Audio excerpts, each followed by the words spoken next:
We would like to introduce you to a project that was chosen as a donor conservation project.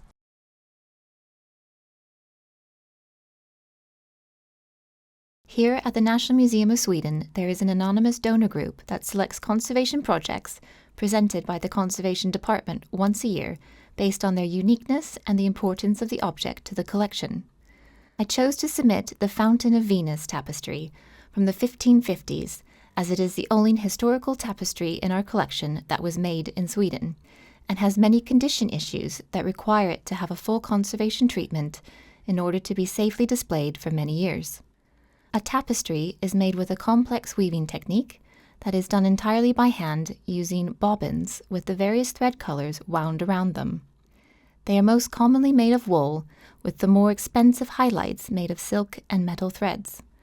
This is the largest donor project to date and also the first textile project that the museum has selected, and it will be ongoing for some time.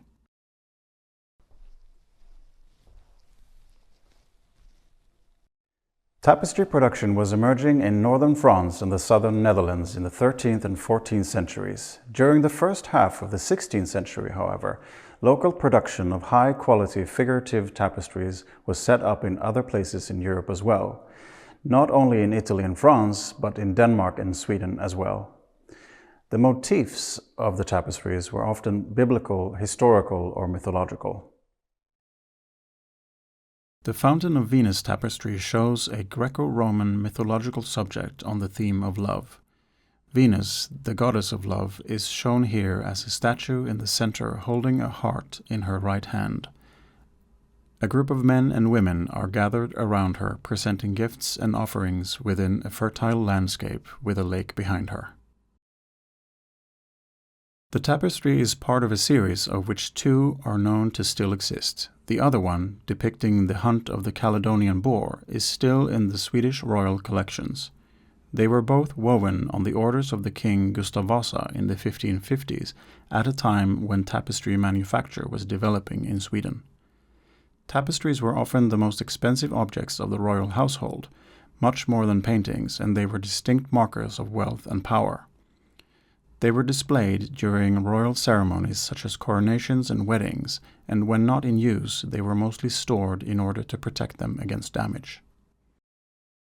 As you can see here, the Vasa coat of arms with a crown on top is in the top border of the tapestry.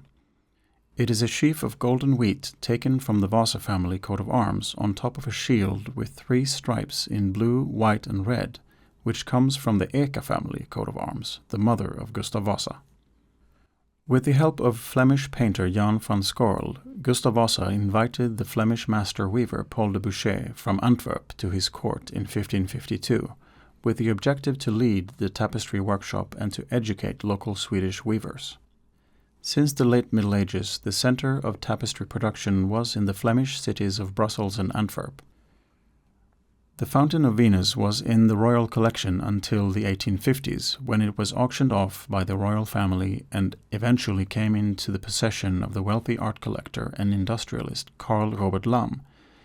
He donated the tapestry to the National Museum in the 1890s with the intention of it being displayed after his death at Gripsholm Castle.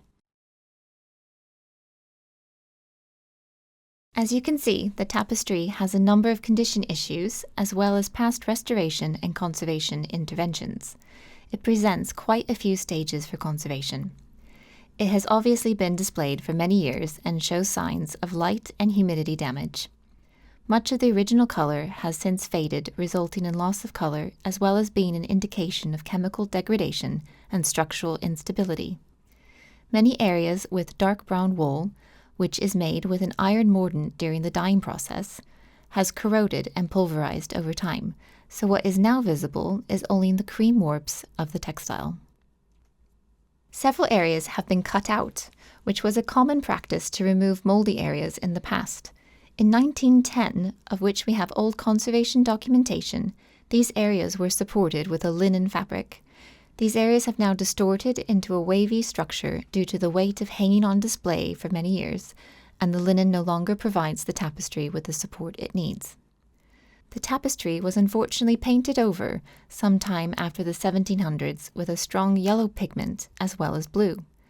This has since bled into other areas and misrepresents the original colours. Due to the instability of the paint, it had not been wet cleaned in at least the last 120 years. Therefore, much dirt and soiling was present and it needed to be cleaned to stabilise it and to improve its appearance. The first stage of conservation was removing all the old restoration patches, layers and threads that had degraded over time to allow the tapestry to be safely cleaned.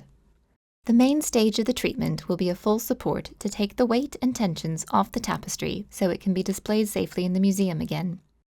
A new technique for displaying tapestries will be tested using a large fabric-covered board that provides additional support via friction, allowing it to hang vertically again without damage. Conservation is now in progress at our Textile Conservation Studios. Please follow our social media for updates.